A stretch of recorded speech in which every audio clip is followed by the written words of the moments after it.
প্রশ্ন এখানে, যে নবী করিম সাল্লাল্লাহু আলাইহি ওয়াসাল্লাম তো রওজা মোবারক, কথা বুঝে গেছে, তো রওজা মোবারক থেকে তিনি ইশারা করলেন, আর এখানে একটা ঘরের ছক, ঠিক আছে, একটা ঘরের কি ছক, একটা দাগ পড়ে গেল, আর পুকুরের একটা কূপের জন্য পানির জন্য একটা কুয়ার বৃত্ত পড়ে গেল। তাহলে তিনি কি ওইখান থেকে হাত লম্বা করে দিয়েছিলেন, যে লম্বা হাত দেওয়ার কারণে ওই লম্বা হাত, অথবা নবী করিম সাল্লাল্লাহু আলাইহি ওয়াসাল্লামের হাতে লাঠি ছিল, ওই লাঠি দিয়ে দাগ টেনেছেন?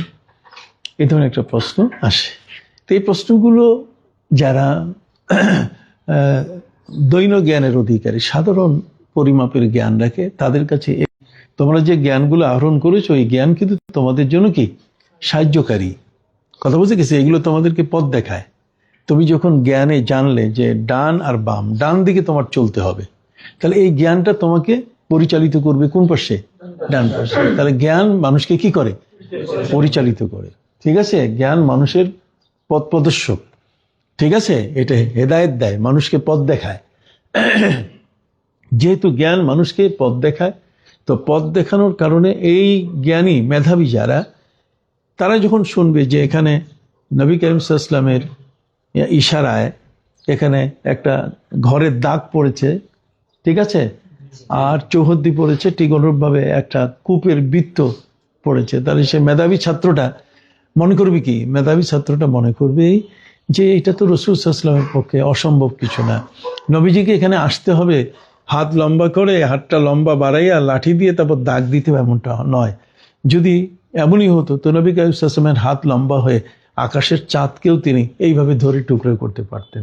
যখন এখান থেকে ইশারা করছেন, তাহলে নবী করিম সাল্লাল্লাহু আলাইহি ওয়াসাল্লামের হাতের ইশারা এটা এমন একটা শক্তিশালী বিষয়, ঠিক আছে, এই যে ইন্ডেক্স ফিঙ্গার, তোমার এই যে তর্জনী আঙ্গুলটা, এটার শক্তি এমন যে যেটাতে আঘাত করার সাথে সাথে দুই টুকরো হয়ে গেছে, তাহলে সেই দুই টুকরো হয়ে যায় আঘাতটা, অর্থাৎ ইশারা, এই যে ইঙ্গিতটা, সেই ইঙ্গিতেরও একটা বড় কি আছে? শক্তি আছে, কথা বলছি। সেই ইঙ্গিতের শক্তি দিয়েও কিন্তু অনেক কাজ কি হয়।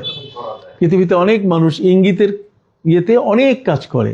যেমন একটা মানুষ, সে অপরাধ করেছে, এখন তার মৃত্যুদণ্ড হচ্ছে, তাহলে সেখানে একজন বিচারক যিনি এটা রায় ঘোষণা করছেন, যদি বলা হয় যে তিনি একটা হাতে কাপড় রেখে যদি লাল কাপড়টা ফেলে দেন, তাহলে এটাই হবে সাথে সাথে তার হত্যা করার কি নির্দেশ, কথা বুঝলেন? তাহলে দেখো এখানে কাপড়টা ফেললো, কিন্তু একটা শক্তি গিয়ে যারা দেখছে তাদেরকে বাধ্য করলো যে তুমি এখন তার মৃত্যুদণ্ড কার্যকর করো, কথা বুঝে গেছে? তাহলে এই যে বিষয়গুলো আসে, এই যে বিষয়গুলো, তাহলে অনেক বিষয় এমন আছে যা কিন্তু ইশারা ইঙ্গিতে এই বর্তমান এই জিনিসটাকে বহু দূরের ইয়েতে করা যায়, অনেক দূরে অবস্থানে আছে সেই জিনিসটার, তারপরও ইঙ্গিত এবং ইশারায় কিন্তু ওই জিনিসটাকে টুকরো করা সম্ভব, কথা বোঝা নেই? ওই জিনিসটাকে দেখা সম্ভব, বা তার উপরে কিছু করাও কি সম্ভব, এটা অসম্ভব কিছু নয়। তো এই জন্য তোমাদের যে বিষয়টা, সেটা হলো যে স্বপ্নের যে ব্যাপারটা, এখানে নবী করিম সাল্লাল্লাহু আলাইহি সাল্লামকে রাতের বেলায় আম্মাজান আয়েশা রাদিয়াল্লাহু তাআলা বলছেন যে নবী করিম সাল্লাল্লাহু আলাইহি সাল্লামের কাছে ওহির যে সূচনা হয়েছে, ওহির সূচনাটা হয়েছে রুয়া সালেহা, তার মানে একটা নেক স্বপ্নের মাধ্যমে। তাহলে বোঝা গেল নেক স্বপ্নটা এটাও কিন্তু একটা ওহির পর্যায়ের বিষয়, কত নেক স্বপ্নটা একটা কি, যেমন সারসিনা সম্পর্কে, সারসিনা দরবার, সেখানে নবী করিম সাল্লাল্লাহু আলাইহি সাল্লামের এই যে ইশারায় একটা ঘটনা আমাদের বর্তমান পীর সাহেব বলছেন, এটা নিয়ে কতজনে কত সমালোচনা করলো। আমাদের সময়কালে সবচেয়ে বড় বিপদ হলো এটা যে এই বক্তৃতাটা, যেটা যার শোনার যোগ্যতা নাই সে শুনতেছে, বক্তৃতাটা যার শোনার কি নাই, যোগ্যতা নাই, সে শুনতেছে, যে লেখাটা কারো পড়ার যোগ্যতা নাই সে কি পড়তেছে। তো যেটা শোনার যোগ্যতা নাই সে শোনার পরে সে মিলাইতে পারতেছে না, যেহেতু তার মধ্যে আমি বলছি যে মেধাটা তাকে সাহায্য করবে, যে আহরিত জ্ঞানটা, তার ভিতরে পুঞ্জীভূত জ্ঞানটা তাকে যে সাহায্য করবে, সেই পুঞ্জীভূত জ্ঞান তার কাছে রেডি না থাকার কারণে ওইটা জিনিস নিয়েই সে মাথাটা নষ্ট করে ফেলে, ফলে সে মুখ দিয়ে তখন আজে বাজে কথা বলে, তখন সে কলম দিয়ে আজে বাজে কমেন্টস করে, মন্তব্য করে, যেহেতু ওই লেখাটা পড়ার যোগ্যতা তার কাছে কি নাই, পড়ার যোগ্যতা নাই। তো পড়ার যোগ্যতা না থাকলে সেই জিনিসটা যদি সে পড়ে, তাহলে কি করবে? সেই দুর্ঘটনা ঘটাবে। কথা বুঝে গেছে? একটা বাচ্চাকে তুমি যদি একটা 2 দিকে ধার একটা ছুরি তার হাতে দাও, তাহলে সে তো ব্যবহার জানে না। সে জানে ছুরিটা দিয়ে কাটে, কিন্তু এই ছুরিটা দিয়ে কাটা ছাড়াও যে অনেক কাজ করা যায় সেই জ্ঞানটা তার কাছে কি নাই। তাহলে সে কি করবে? এটা একটা খারাপ কাজে সে ব্যবহার করতে পারে। তো বর্তমান সময়কালে যারা জ্ঞান আহরণ করছে তারা আমাদের কাছ থেকে অথবা উস্তাদের কাছ থেকে অথবা সুন্দর চমৎকার যে আলোচনাগুলো তার কাছে যায়, ওইটা পড়ার মতো শোনার মতো যোগ্যতা তার কাছে কি নাই। যেমন তোমরা কামেলে পড়ছো, কামেলে পড়ার কারণে তোমাদের বোখারি শোনার, বোখারিটা পড়ার মতো তোমাদের মধ্যে যোগ্যতা আছে। আমরা যা বলছি সেটাকে তোমরা গিলতে পারতেছো, নিতে পারতেছো, কিন্তু এটাকে যদি আবার সাধারণ একটা ক্লাস 1-2 ছাত্রের কাছে দেওয়া যায়, সে কিন্তু এটা নিতে পারবে না। কথা বুঝে? তখন সেইটা বলবে, উলটপালট হয়ে যাবে তার কাছে সবকিছু। এই বর্তমান এই যে ফেসবুক অমুক তমুক কমেন্টসগুলো যে আসতেছে, এটার মূল কারণ কিন্তু এটাই। সে মূল জিনিসটা কি, ওটা মন্থন করার মতো যোগ্যতা এবং ক্ষমতা তার কাছে কি নাই। এই জন্য এই জিনিসের প্রচার, যেগুলো প্রচার হওয়ার কারণে ওই ভালো মানুষ শোনার সাথে সাথে কিছু এই ধরনের ব্যক্তিও শুনে ফেলতেছে। ঠিক আছে? তাহলে ভালো মানুষের উপকার করতে গিয়ে কিছু মানুষ এমন আছে তারা কিন্তু এটা নিয়ে আবার ভিন্ন দিকে চলে যাচ্ছে। এখন তোমাদের জানা দরকার রুইয়া সালে, আমি যেটা বললাম স্বপ্ন, স্বপ্নটা কিন্তু এখানে ওহী বলা হচ্ছে, কিন্তু সেই স্বপ্নটা কখন? দিনের স্বপ্ন না এটা রাতের স্বপ্ন? রাত হলে রাতের প্রথম প্রহরের স্বপ্ন না মধ্য প্রহরের স্বপ্ন না শেষ প্রহরের স্বপ্ন? যদি এটা মধ্য প্রহরের স্বপ্ন হয় তখন কিন্তু তার গ্রহণযোগ্যতা অনেক বেশি। ঠিক আছে? আর যদি শেষ প্রহরেরটা হয় তাহলে তার গ্রহণযোগ্যতা অত বেশি না। দিনের বেলায় যদি কোনো স্বপ্ন দেখে, এটার গ্রহণযোগ্যতা সাধারণত মোটেই থাকে না। দিনের বেলায় যে স্বপ্নটা কেউ দেখে এটার গ্রহণযোগ্যতা মোটেই থাকে না।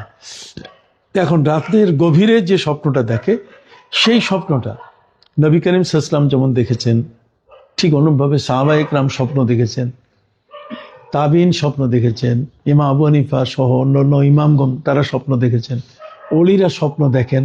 অলি আউলিয়া যে স্বপ্নগুলো দেখেন, এই স্বপ্নগুলো এটা এক একটা বার্তা, এক একটা কি বার্তা। ওহির নুজুল, ওহির আগমন যেহেতু বন্ধ হয়ে গেছে, ওহির আগমন হতে গেলে সেখানে তো আল্লাহর পক্ষ থেকে ফিরিস্তা আসেন অথবা একটা নির্ধারিত ব্যক্তির কাছে চলে আসে। কিন্তু আমরা সাধারণ মানুষ, আমরা তো কেউ নবীও না, রসুলও না, কিচ্ছু না।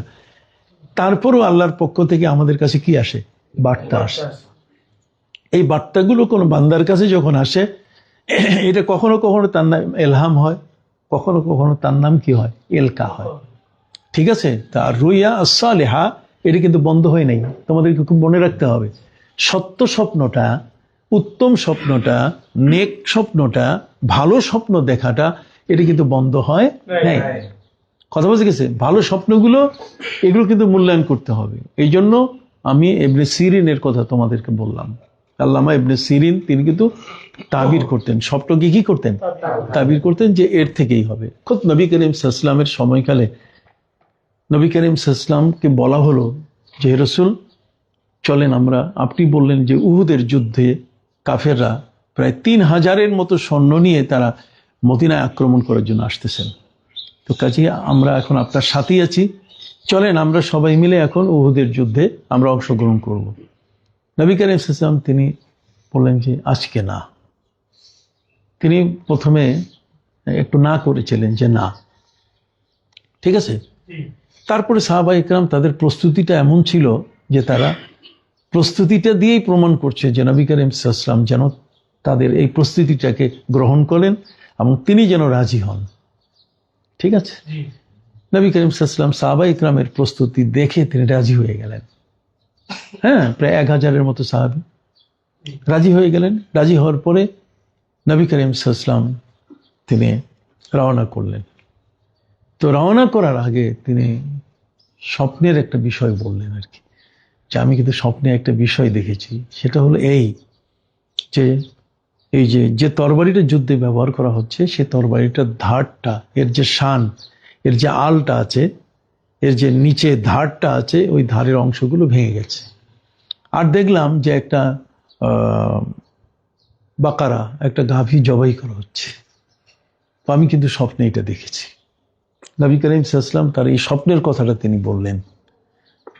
সাহাবায়ে ইকরাম তো এই স্বপ্নের যে তাবির কি হবে, এই স্বপ্নটা যে এর কি অবস্থানগত দিক আসবে, এটার পরিণাম কি হবে বা পরিণতি কি ঘটবে বা এটা পরবর্তীতে কোন অবস্থা দাঁড়াবে, তারা কিন্তু এই বিষয়টা ভাবেন নাই। কিন্তু নবী করিম সাল্লাল্লাহু আলাইহি ওয়াসাল্লাম তার স্বপ্নের কথা তিনি বললেন। তিনি বললেন আজকে না, আগামীতে, আগামী একদিন পরে বা দুদিন পরে।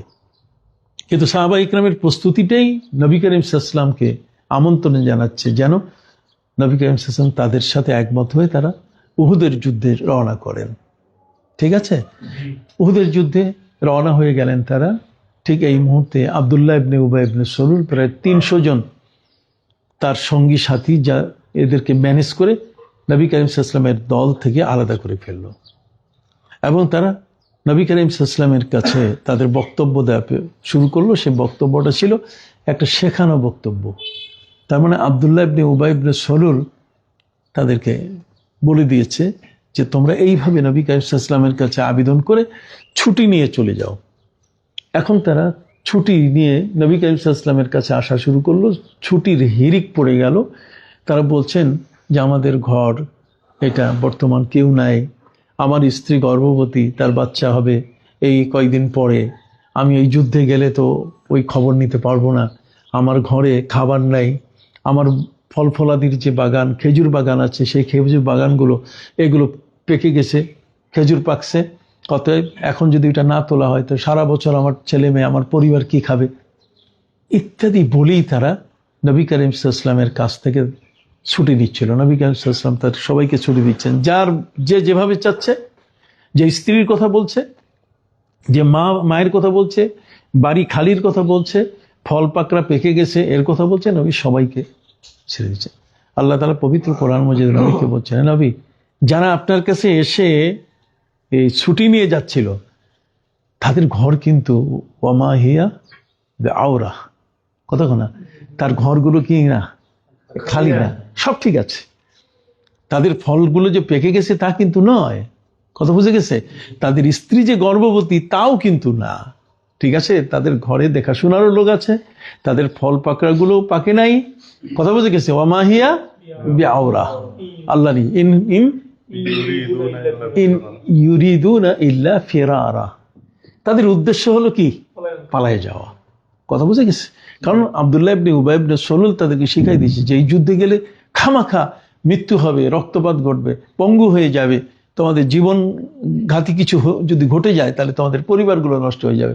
এই বিষয়গুলো বোঝাবার কারণে 300 লোক আউট হয়ে গেল নবী করিম সাল্লাল্লাহু আলাইহি ওয়াসাল্লামের সঙ্গী থেকে। সংখ্যা দাঁড়ালো মাত্র 700। কত? যুদ্ধের ময়দানে যাওয়ার পরে তোমরা জানো যে প্রাথমিক পর্যায়ে এই যুদ্ধে নবী করিম সাল্লাল্লাহু আলাইহি ওয়াসাল্লাম উহুদের মাঝখানে, কথা বুঝে গেছে, এখানে তিনি 50 জন সাহাবীকে দাঁড় করে দিয়েছিলেন, জাবালে রামাল্লাহ যেটা, সেখান থেকে উহুদ পর্যন্ত দাঁড় করে দিয়েছেন। এবং তিনি বলছিলেন যে তোমাদের কারো মাথায় যদি কাক বসে, কি কাক বসে, আর সেই কাক যদি ঠোকরাইয়া তার মাথার মগজ বের করে, তাও তোমরা তাকে সাহায্য করতে আসবা না, কথা বুঝে গেছে, তোমরা তাকে সাহায্য করতে আসবা না। তার মানে সাহাবীদের মধ্যে 50 জনের কোনো একজনের মাথায় যদি কাক বসে তার এই ক্ষতিটা করে, তাহলে তাকেও তোমরা সাহায্য করার জন্য যাবে না, গেলে তাহলে তোমার এই অংশটা খালি হয়ে যাবে, এখানে শত্রু ঢুকে পড়বে। যে ব্যূহ তৈরি করে দিয়েছিলেন নবী করিম সাল্লাল্লাহু আলাইহি ওয়াসাল্লাম, যেভাবে তাদেরকে মোতায়েন করেছিলেন, এই মোতায়েনের জায়গা থেকে কেউ যেন সরে না যায়, কথা বুঝে গেছে। আর সরে না যাওয়ার মূল বিষয়টা নবী করিম সাল্লাল্লাহু আলাইহি ওয়াসাল্লাম শক্তভাবে বলে দিয়ে দিলেন যে এটা একটা কঠিন যুদ্ধ, আর এই যুদ্ধের মধ্যে তোমাদের 50 জন কিন্তু এই যুদ্ধের জয় পরাজয় তাদের উপরে নির্ভর করছে। অতএব কোনো একজনের উপরে যদি তার মাথার উপরে বসে যদি কাক ঠোকর মেরে যদি তার মগজ পর্যন্ত তুলে ফেলে, খেয়ে ফেলে, তাও তাকে উদ্ধার করার জন্য তোমরা যাবে না। এই ব্যূহটা ছিল খুব শক্তিশালী, তাই না? তো শক্তিশালী এই ব্যূহ যখন ভাঙতে পারতেছে না, খালেদ, কথা বুঝে গেছে, তাদের সর্দার ছিল তখন কি, সেনাপতি খালিদ যখন এটা পারছিলেন না, তখন উনি বুদ্ধি শিখাই দিলেন যে আরবের একটা নিয়ম আছে, যুদ্ধ সমাপ্তির একটা নিয়ম, যুদ্ধ শেষ, এখন যুদ্ধ হবে না। তো যুদ্ধ সমাপ্তির নিয়ম হলো যে মহিলাদের হাতে অস্ত্র দিয়ে ওই মহিলাদেরকে বলতো যে তোমরা প্রতিপক্ষকে দেখাইয়া এই অস্ত্রগুলো ফেলে, আর শাড়ি আঁচল যেটা এটা হাঁটু পর্যন্ত উঠাইয়া দৌড়ে পালাবে। তো মহিলারা হাতের অস্ত্র ফেলে দিয়ে আর পরনের শাড়ির আঁচল, তোমরা জানো না আমরা গোসল করতে গেলে আমরা দেখি যে আমরা পানিতে ভিজতেছি, তারপরও কিন্তু কাপড়টা একটু উঠাই ধরি, কি বলো তাই না? তো কাজে মহিলারা যখন তাদের শাড়ির আঁচল কোন পর্যন্ত, হাঁটু পর্যন্ত উঠালো এবং অস্ত্র ফেলে দিয়ে যাওয়া শুরু করলো, তখন ওই মোতায়েনকৃত 50 জন সাহাবা ইকরাম তারা বললেন যে যুদ্ধ তো শেষ, প্রতিপক্ষ তো পালাই গেল। এটা ছিল একটা প্রতারণা। আল হারব খেদা, যুদ্ধ কিন্তু একটা ধোঁকা। যুদ্ধ কি একটা ধোঁকা। তারা এখান থেকে পালিয়ে গেল। এই বিষয়টা যখন সাহাবা ইকরাম এই 50 জন মনে করলেন, তখন তারা বললেন যে তাহলে আমরা বহুটা ভেঙ্গে আমরা অস্ত্র যেগুলো ফেলে দিয়ে গেল এগুলোকে আমরা উদ্ধার করি। তখন এদের মধ্যে অর্ধেক অর্থাৎ 25 জন তারা বলেন যে না, নবী করিম সাল্লাল্লাহু আলাইহি ওয়াসাল্লাম আমাদেরকে বলেছেন আমাদের যেখানে থাকার জন্য সেখানেই থাকতে হবে, এবং এটাও বলেছেন যে পাশের কারো মাথার উপরে যদি কাক বসে তার মগজও বের করে খায় তবুও তার পাশে যাওয়া যাবে না। তার মানে বুহটাকে শক্তিশালী করে রাখা, যাতে কোনো মতে শত্রুপক্ষ এখানে কোনো যেন এন্ট্রেন্স, ভিতরে প্রবেশ করার জন্য কোনো পথ খুঁজে না পায়। তোমরা কি বুঝতে পারছো? এখানে কিন্তু দুটো ব্যাপার। একটা হলো নবী করিম সাল্লাল্লাহু আলাইহি ওয়াসাল্লামের আদেশ যে তোমার এখানেই থাকবে, আর আদেশটাকে পরিপক্ত করতে গিয়ে নবী করিম সাল্লাল্লাহু আলাইহি ওয়াসাল্লাম বলছেন যে কারো মাথার উপরে যদি কাক বসে তার মগজ বের করে তবুও তার পাশে যাবে না। তার অর্থ কি? তার অর্থ হলো যে এই জায়গাটা কোনো অবস্থাতেই ছাড়া যাবে না, এটা যুদ্ধের শেষ পর্যন্ত এই অংশে তোমাদেরকে দাঁড়িয়ে থাকতে হবে। কথা বুঝে গেছে? কিন্তু মহিলারা যখন তাদের অস্ত্র ফেলে দিয়ে হাঁটু পর্যন্ত শাড়ি তুলে পালিয়ে গেল, তখন সাধারণত যুদ্ধের নিয়ম হচ্ছে, যুদ্ধের দুটো নিয়ম আছে। একটা হচ্ছে যুদ্ধ শুরু করতে হয় কিভাবে, যুদ্ধ শুরু করারও একটা নিয়ম ছিল আরবে, আর যুদ্ধ শেষ করারও একটা কি নিয়ম। আমি যেটা বলছি এটা যুদ্ধ শেষ করার নিয়ম। তার যুদ্ধ শুরু করার নিয়ম কি? যুদ্ধ শুরু করার নিয়ম হলো যে ওদের যে সর্দার যে যুদ্ধ করবে, যাকে বারবার বলা হচ্ছে আমরা যুদ্ধ করব না, কিন্তু তারপরও কি সে যুদ্ধ করবেই। আছে না কিছু একছোট মানুষ, জেদি কিছু মানুষ আছে না, যে না আমি যুদ্ধ না করে যাব না। তো যুদ্ধ যে করবে, যুদ্ধাংদেহী মনোভাব নিয়ে যে এসছে, যে ফিরে যাবে না, যুদ্ধ করতেই হবে তাকে। বারবার বলা হচ্ছে যে আমরা যুদ্ধ করতে চাই না, সে বলছে আমরা কি যুদ্ধ করব। তাহলে এই যুদ্ধের প্রস্তুতি নিতে গিয়ে তখন কি সূচনাটা হবে কার দ্বারা? সূচনাটা হবে ওই লোকটার দ্বারা। আর সেই লোকটা যখন সূচনা করে তখন তার গায়ের পোশাক, লুঙ্গি, জামা সব খুলে ফেলে, সে উলঙ্গ হয়ে যায়। কথা বুঝেন? এই উলঙ্গ হলেই তখন বুঝতে হবে সে যুদ্ধের প্রস্তুতি নিয়ে নিয়েছে, এখন যুদ্ধ করা ছাড়া সে ফিরবে না, তখন যুদ্ধ শুরু হয়ে যায়। তোমরা কি বুঝতে পারছো? তোমরা বুঝতে পারছো? হ্যাঁ, বদরের যুদ্ধের মধ্যে নবী করিম সাল্লাল্লাহু আলাইহি সাল্লামের সাথে আবু জাহেলের যে যুদ্ধের যে মূল বিষয়টা, কথা বুঝে না, এটার মূল বিষয় হলো যে আবু জাহেল যুদ্ধ শুরু করেছিল, সে তার পুরা গায়ের পোশাক খুলে ফেলে অর্থাৎ উলঙ্গ হইয়া তারপর যুদ্ধের সূচনা করেছিল। এটা তোমাদের জানা দরকার। কি বাবা, কথা বুঝতে পারছো? আমি কিন্তু তোমাদের এই পয়েন্টেই আছি। রুইয়া সালেহা, রুইয়া সালেহা তার মানে স্বপ্ন, স্বপ্নের মাধ্যমে কি হয় জিনিসটা তোমাদেরকে একটু বলতে চাই। এগুলো অনেকেই এই জ্ঞানটুকু রাখে না, তারা তো পড়ে না। বিষয়টা হলো এমনই যে সাহাবা ইকরামের 50 জনের মধ্যে একটু মতবিরোধ শুরু হয়ে গেল। একদল বলছেন নবীজি বলছেন থাকতে, কাজে যা হওয়ার আমরা শেষ পর্যন্ত কি থাকবো, এর বাইরে কিন্তু নয়। আর এটা নবী করিম সাল্লাল্লাহু আলাইহি ওয়াসাল্লামের আদতও, তার আদত শরীফা, তার অভ্যাস এরকম। এক ইহুদি একবার তাকে দাওয়াত দিয়েছিল। তো ইহুদি দাওয়াত দিয়ে অনেক সময় এমন আছে যে একটু আমাদের উঠানে মেহমান রেখে তারপর ঘরের ভিতরে যায়, তার মানে ঘর ঠিক আছে কিনা, হ্যাঁ বিছানা ঠিক আছে কিনা, বা কোন ঘরে দেওয়া হবে, উত্তর ঘরে না দক্ষিণ ঘরে না পূর্ব ঘরে না বৈঠকখানাটা কোন পাশে, এইটা জায়গা দেখে আগে ঠিক করে তারপর মেহমানকে ডেকে নিয়ে যায়। ইহুদি নবী করিম সাল্লাল্লাহু আলাইহি ওয়াসাল্লামকে ডাকলো তার বাড়িতে, একটু আমন্ত্রণ জানালো। নবী করিম সাল্লাল্লাহু আলাইহি ওয়াসাল্লাম তার আমন্ত্রণে তার সাথে সাথে তিনি গেলেন। ইহুদি তাকে একটা জায়গায় বাড়ির ফ্রন্ট সাইডে সামনে একটা জায়গায় রেখে বলছে যে আমি ভিতরে একটু দেখে আসি, তারপর আপনাকে আমি আসবো। ইহুদি ভিতরে যাওয়ার পরে তার নিজের ঘর ইত্যাদি কি ঠিক করেছে না আছে নাকি এগুলো কোনো বিষয় নাই, সে যাওয়ার পরে আর কোনো খবর নাই। নবী করিম সাল্লাল্লাহু আলাইহি ওয়াসাল্লাম দাঁড়িয়ে থাকতে থাকতে সন্ধ্যা হয়ে গেল। ওই জায়গায়, ওই একটা জায়গায় দাঁড়িয়ে কি সন্ধ্যা হয়ে গেল।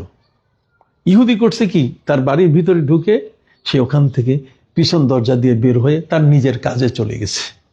কাজের মধ্যে যাওয়ার পরে তার মনে হলো যে আমি তো মোহাম্মদ সাল্লাল্লাহু আলাইহি ওয়াসাল্লামকে দাঁড় করে রেখে এসেছি ঘরে, তাকে আমি আমন্ত্রণ জানিয়েছি, অথচ তাকে দাঁড় করানো দেখি উনি বোধহয় গোস্বা হয়ে ফিরে চলে গেছেন। খুব তাড়াতাড়ি ফিরে এসে যখন ওই ফ্রন্ট সাইডে উঠানের দিকে গিয়ে যখন দেখার জন্য যায়, তখন দেখে নবী কারীম সাল্লাল্লাহু আলাইহি ওয়াসাল্লাম কি আছেন, দাঁড়ানো আছে। তখন সেই ইহুদি লজ্জিত হয়ে বলছে যে হুজুর আমি আসলে ভুলে গেছি, ঘরের ভিতরে গিয়ে কেমন জানি একটি কোন কোথায় কোনভাবে কি হয়ে গেল, আমি পিছন দরজা দিয়ে বাইরে চলে গেছি, আপনাকে যে আমি ঘরে নেব আপনি এখানে দাঁড়ানো অবস্থায় আমি সেটা ভুলে গেছি, অতএব আপনি এখনো সেখানে দাঁড়ানো, এত সময় পর্যন্ত তো কেউ তো দাঁড়ায় থাকে না।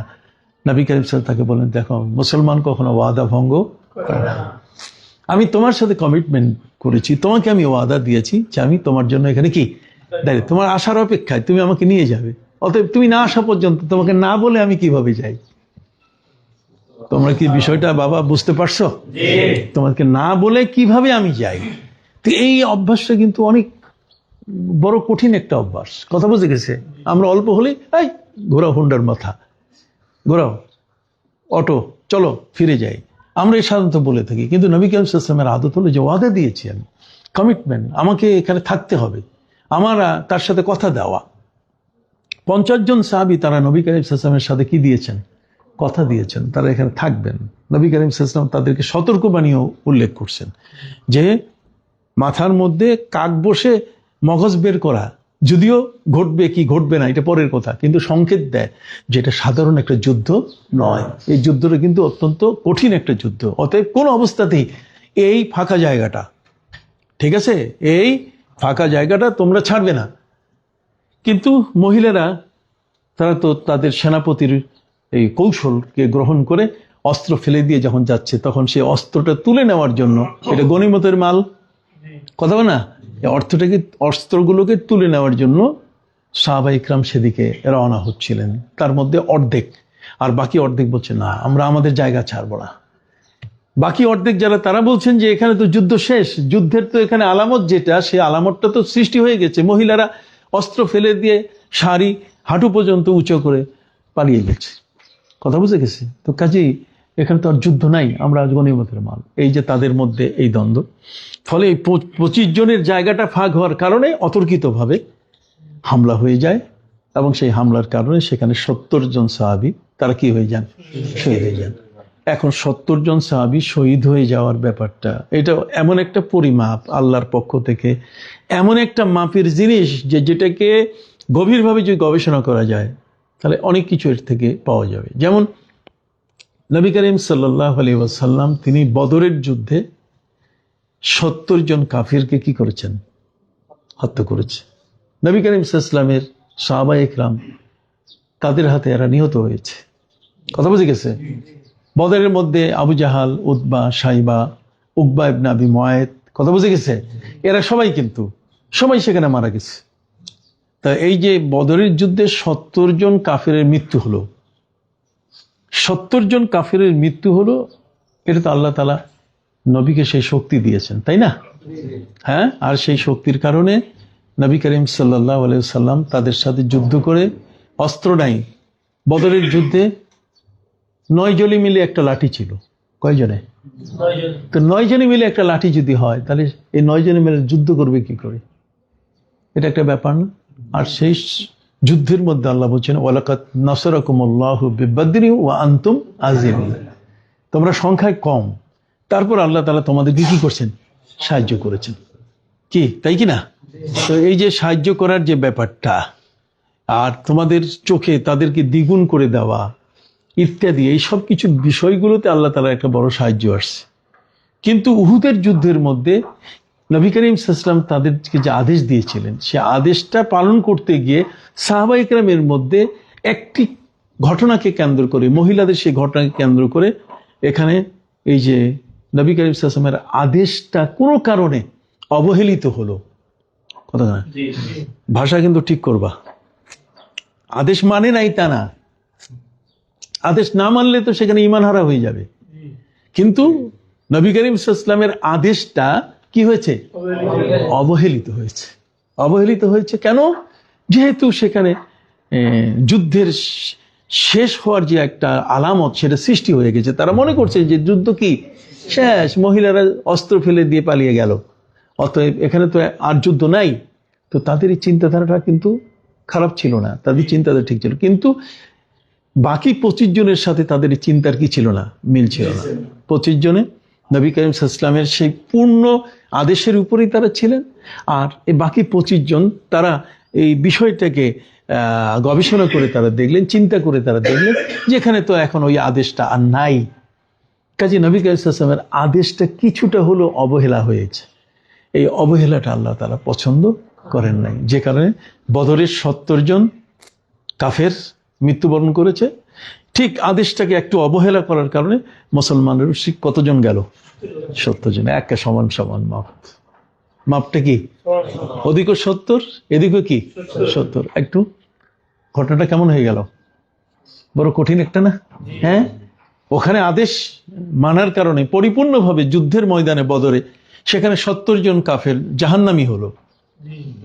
আর এখানে শুধুমাত্র আদেশটা একটু গবেষণা, তার মানে নবী করিম সাল্লাল্লাহু আলাইহি ওয়াসাল্লামের উপরে ইস্তেকামাত থাকাটা দরকার ছিল।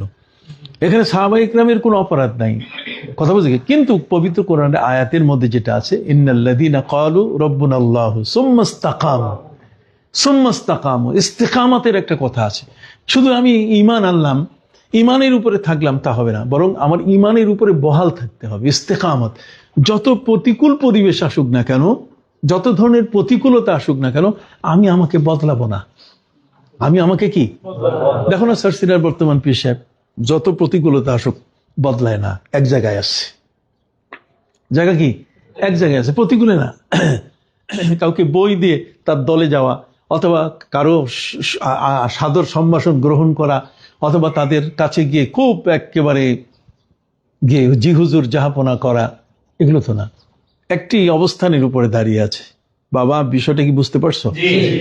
কাজে একটা আদেশের উপরে, একটা নীতির উপরে তোমাকে থাকতে হবে, নীতি বদল করা যাবে না। তো সাহাবা ইকরাম নবী করিম সাল্লাল্লাহু আলাইহি সাল্লামের আদেশের সামান্যতম একটু চিন্তাগতভাবে বিষয়টা অবহেলার কারণে আল্লাহর পক্ষ থেকে এই দুর্ঘটনা ঘটলো। 70 জন সাহাবী শহীদ হয়ে গেলেন। আমির হামজা রাদিয়াল্লাহু তাআলা, নবীজির চাচা, তার গোটা দেহ ক্ষতবিক্ষত করে টুকরো টুকরো করে তারা কেটে ফেললো। এবং বহু ঘটনা ঘটে গেল অল্প সময়ের মধ্যে। সাহাবা ইকরাম যার যার করে বাড়িতে তারা ফিরে যাওয়া শুরু করলেন, যারা আছেন বেঁচে। ঠিক আছে, যখনই তারা বাড়িতে পৌঁছতেছিলেন, বাড়ির ভিতরে পৌঁছার সাথে সাথে ঘরের ভিতরে যখন ঢুকতেছেন, তখন মদিনার ওই সাহাবা ইকরামের ঘরের যারা ঘরণী, স্ত্রী, সন্তান, তারা সবাই ব্যারিকেড দিয়েছে। তার বলছে, আমরা আপনাদেরকে ঘরে ঢুকতে দিব না।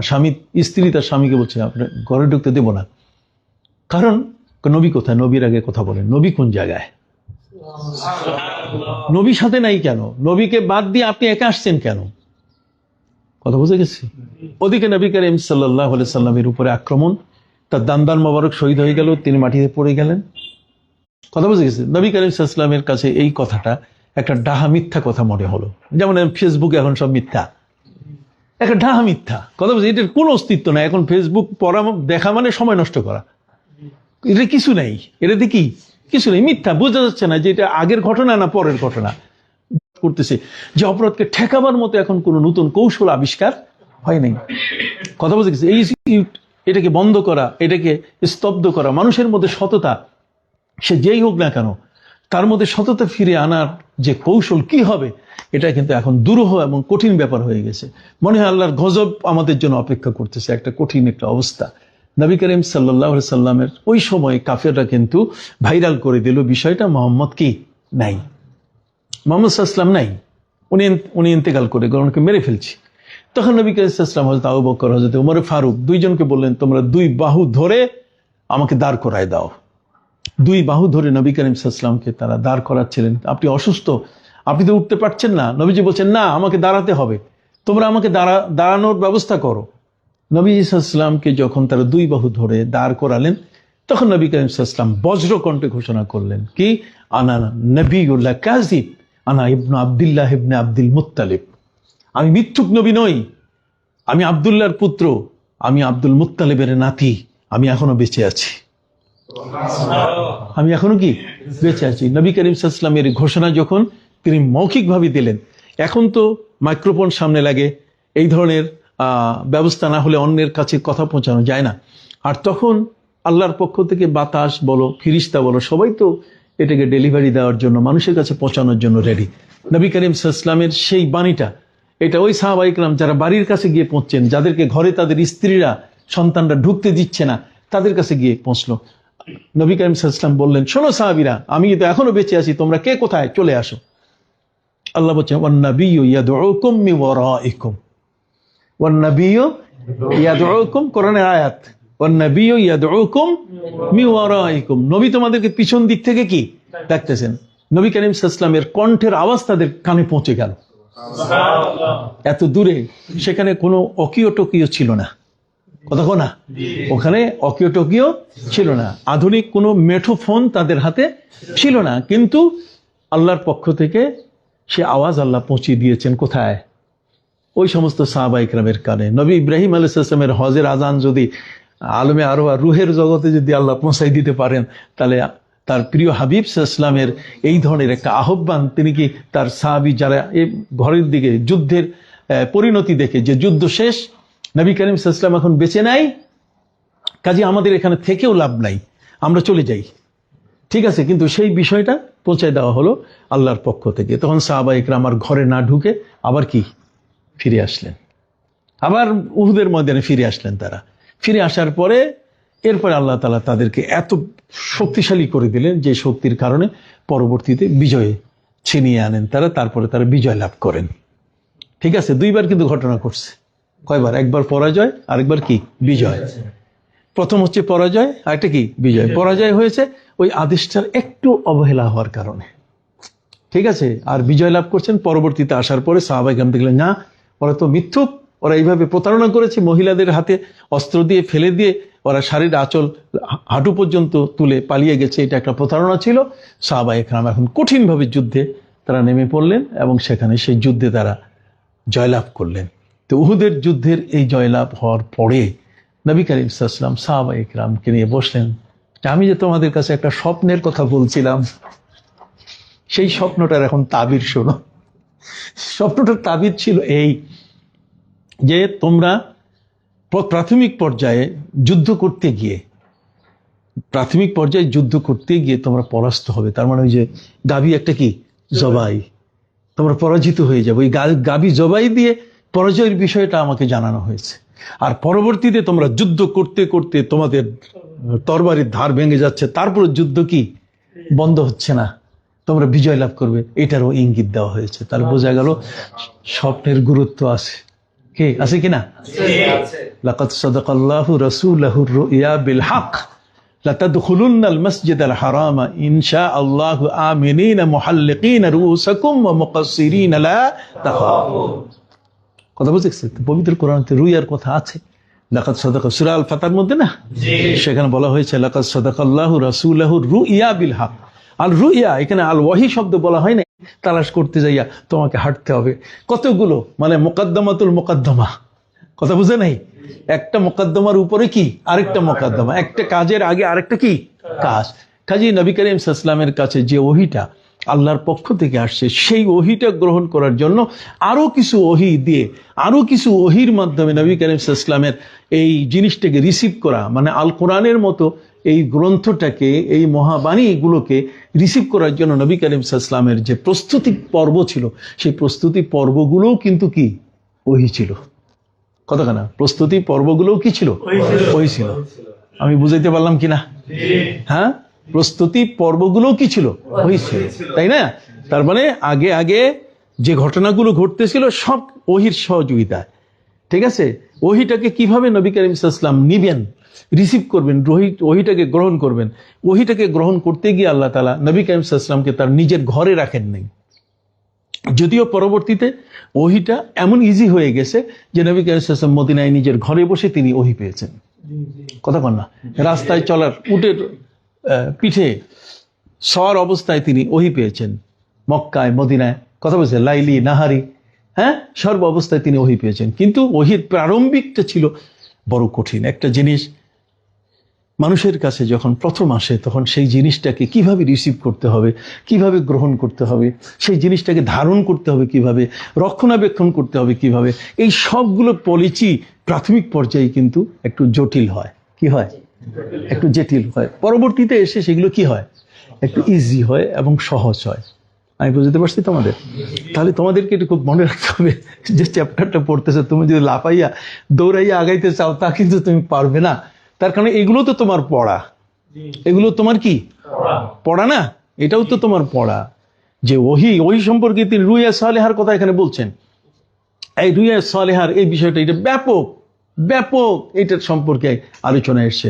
লাকাদ সাদাকাল্লাহু রাসূলাহু রুইয়া, এটা একটা যেমন, ঠিক অনুরূপভাবে হযরতে নবী ইব্রাহিম আলাইহিস সালাম তার ছেলে ইসমাইলকে যখন জবাই করতেছেন সেখানেও কি বলছেন? ইয়া বুনাইয়া ইন্নী আরা ফিল মানামে আন্নী আযবাহুকা, সেটাও স্বপ্ন। কি কথা কি বুঝতে পারছো? ঠিক অনুরূপভাবে হযরতে নবী ইউসুফ আলাইহিস সালামের যে ঘটনা, একটু পানি আছে? পানি নেই, একটু পানি নেই,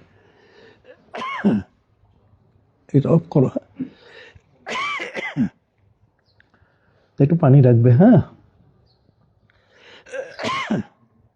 হ্যাঁ, তো বাবা বয়স হয়ে গেছে।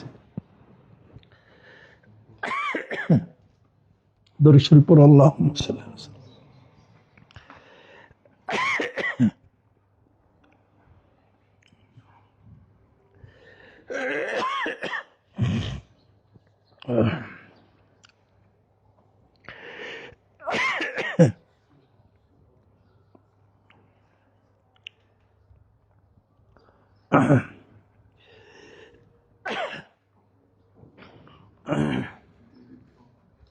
হ্যাঁ, এটা